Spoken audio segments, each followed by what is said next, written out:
नया नया गवाना, नया तकिया बिछवाना, नया चोली के खोली तू बनवला खेलवाना।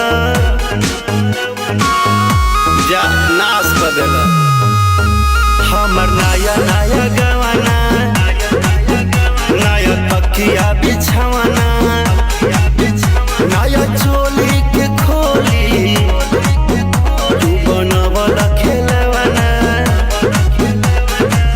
नया नुहर जानी बनी एक चोर राजा एलो कमर बड़ तोड़ राजा तानी जाई न बहरिया